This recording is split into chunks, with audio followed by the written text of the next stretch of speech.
Eh oui, vous avez pu le remarquer, il manque un truc. Il manque un truc ce soir, regardez là, sur le côté gauche, là, il manque un truc à droite. Attendez, bon, bah, par là, là, vous avez pas quelque chose qui devrait être là.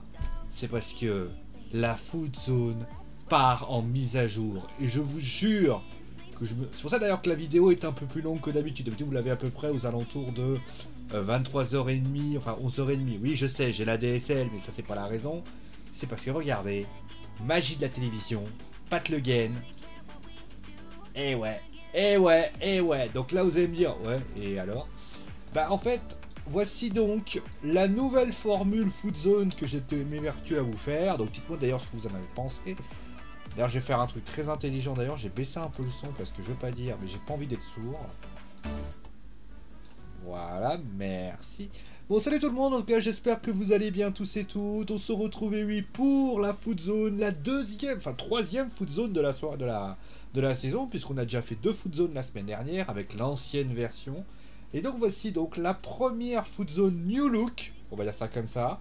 Dites-moi ce que vous en pensez d'ailleurs de cette Food Zone, hein, cette Food Zone qui sera désormais officialisée, donc qui demandera plus de temps, plus de travail, et donc je vais devoir travailler encore plus que d'habitude, mais comme vous m'aimez tellement, vous allez revenir, mettre du like, etc. etc.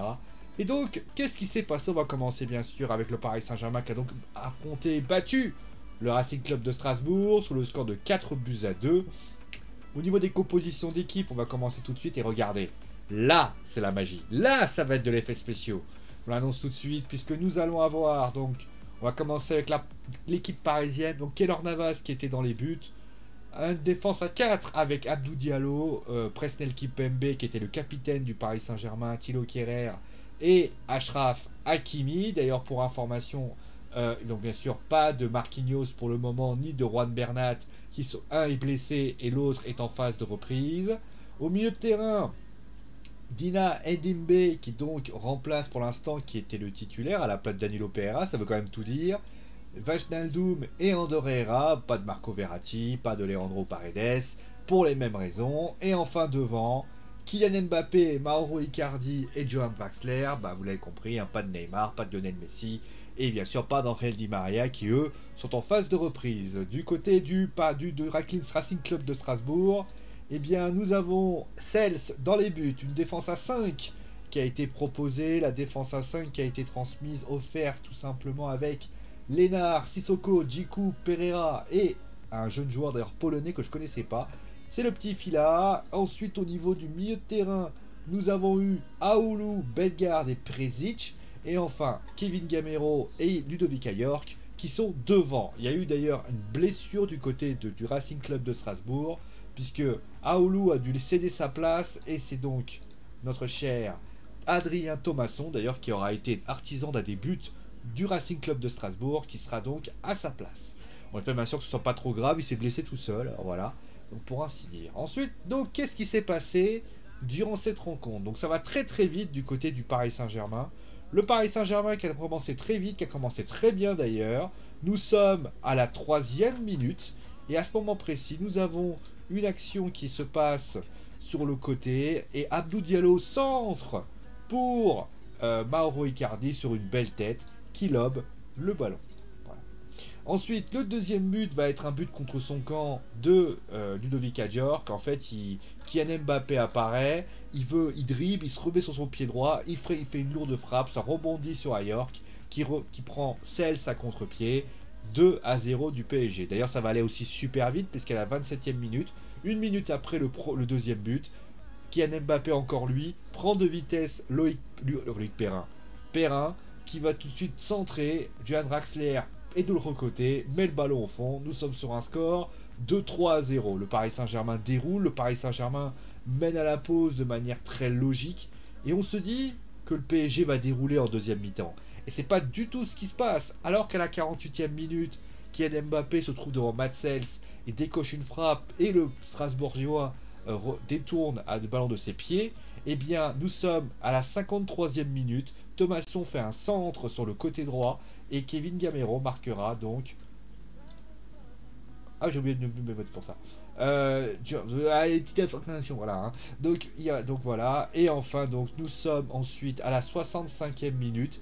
Strasbourg reprend espoir puisque Dimitri Lénard trouve Ludovic Ajorc à l'entrée de la surface, tête décroisée pour Keylor Navas est encore battu.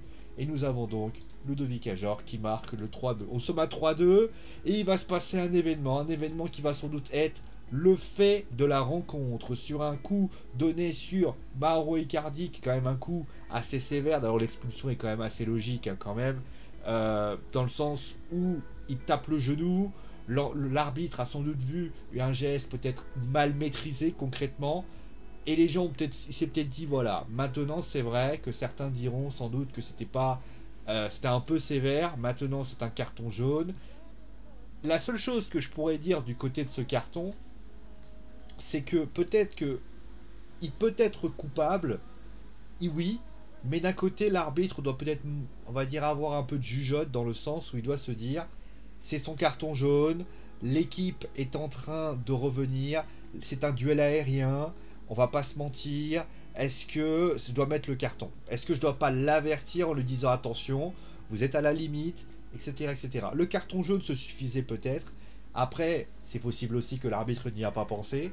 C'est possible aussi que, aussi à un moment donné, qu'il y avait beaucoup de fautes du côté du PSG, beaucoup de fautes pour le PSG, contre le PSG. Peut-être qu'il a voulu faire quelque chose, mais c'est vrai que ce qui s'est passé là a forcément eu des incidences, puisque vous le devinez, 82e minute réduit à 10, 86e minute, Kylian Mbappé prend un ballon, fait tout seul, et envoie le ballon à Pablo Sarabia. On finit maintenant avec ce score de 4-2. Le Paris Saint-Germain, donc vous l'avez compris, a eu très chaud, mais au final, le PSG gagne et obtient donc sa deuxième victoire consécutive, pour ainsi dire. Alors, je me gratte un peu. Qu'est-ce que je peux vous... Oui, je sais, j'ai des puces. Qu'est-ce que je peux dire de plus du côté du PSG? Alors, est-ce que le PSG a rassuré? Est-ce que le PSG va faire... C'est là maintenant des prestations globales. Bah, en fait, on va commencer tout de suite par parler tout simplement. Alors, l'aspect offensif, je pense que le PSG va sans doute être... Ça va être leur marque de fabrique du côté du PSG. On l'a vu, Kylian Mbappé est très en jambes, pardon. Et quand Neymar et notamment Angel Di Maria et bien sûr Léo Messi vont venir, ça va sans doute être une des choses les plus intéressantes qui soit. Je suis même convaincu que le PSG, mais ça va être des ramassis de buts pour ainsi dire. Ce qui pose problème du côté de ce PSG, et justement là ça va être la palette super classe, voilà, stylo feutre, c'est tout simplement ce secteur-ci. Ah, vous l'avez forcément compris, c'est tout simplement ce secteur-là. Parce que, on peut même prendre Edimbe dans l'histoire. Parce que, qu'est-ce qui s'est passé concrètement? En première mi-temps, Lifila et Liénard ont peu pesé dans la rencontre. Puisque l'idée des Strasbourgeois, quand vous regardez bien, était surtout de partir sur ce système-là, et aussi de ce système-là pour essayer de prendre directement là-bas. Et comme les joueurs parisiens étaient très sérieux dans l'aspect défensif, les Parisiens n'arrivaient pas, et les Strasbourgeois galéraient beaucoup pour essayer de passer sur le côté.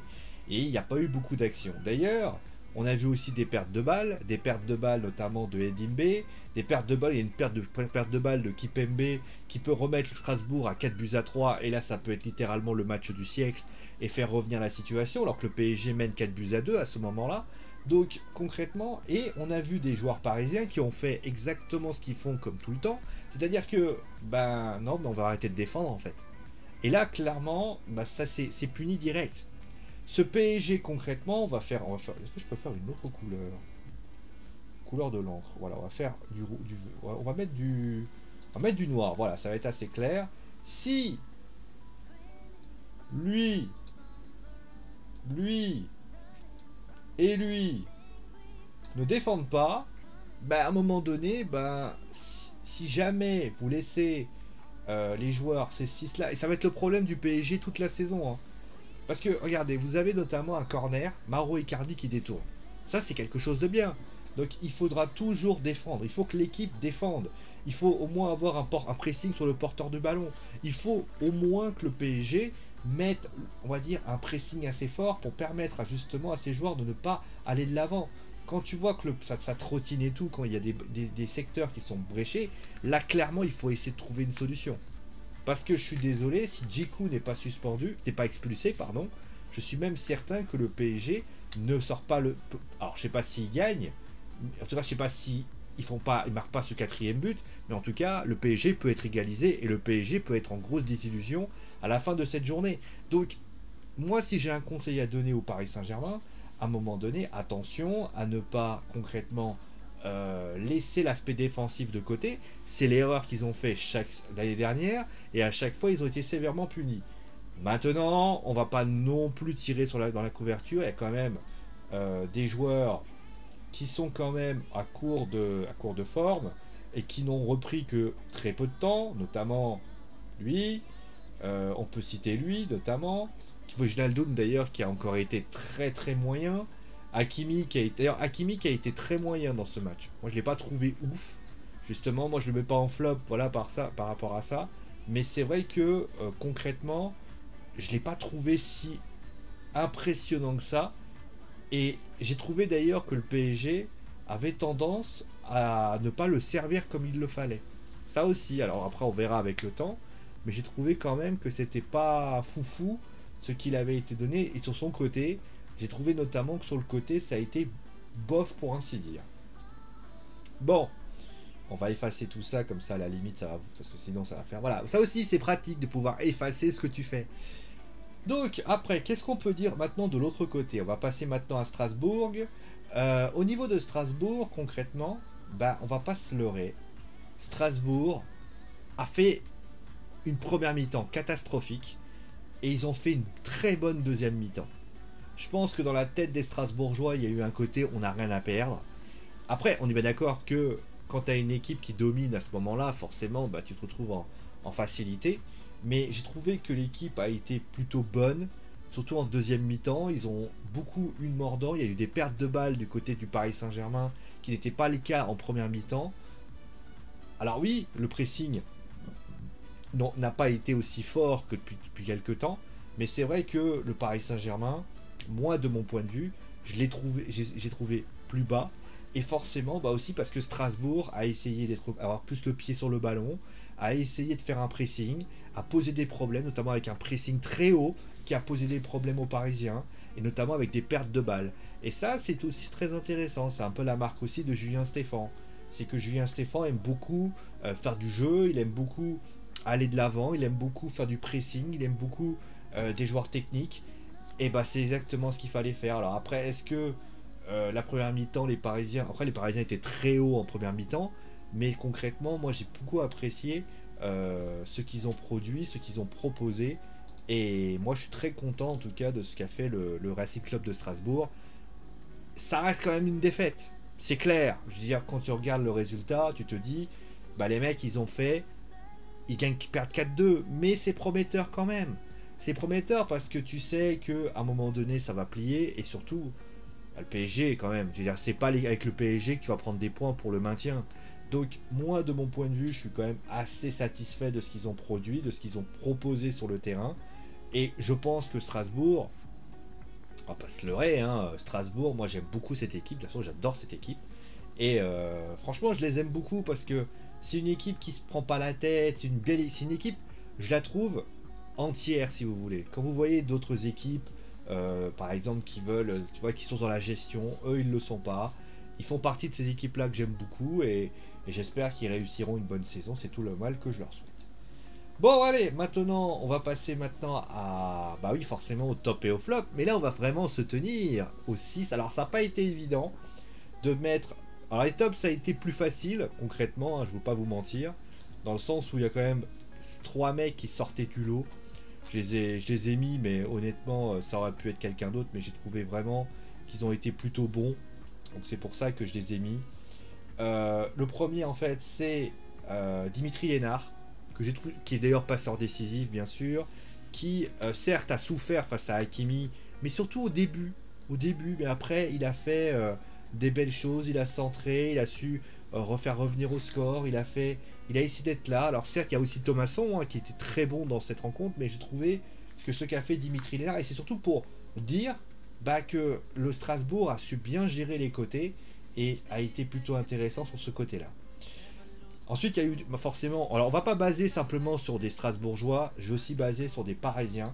Et tout simplement, le Paris Saint-Germain qui est au niveau des tops, c'est tout simplement Julian Draxler qui a été très bon dans ce match. Franchement, excellent Julian Draxler qui a été très bon dans l'animation, qui a été très bon sur son côté, qui a essayé justement de donner sur les côtés, etc. D'ailleurs, je parlais de problèmes physiques. On a vu que Draxler, bah, au début, ça a été intéressant, puis petit à petit, il a perdu pied physiquement. Je pense qu'il a besoin de se remettre physiquement, surtout qu'il a beaucoup défendu défensivement.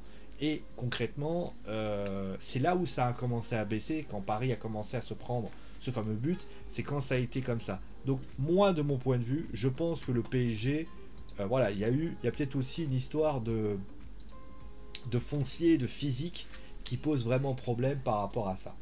Et enfin devant, ben, c'est un homme qui a été sifflé notamment, mais qui est par la suite est revenu. C'est tout simplement Kylian Mbappé. Il est sur tous les buts. Voilà, tous les buts parisiens, ils sont à peu près sur lui. Il a fait, à part le premier, mais sinon il a fait vraiment un gros match.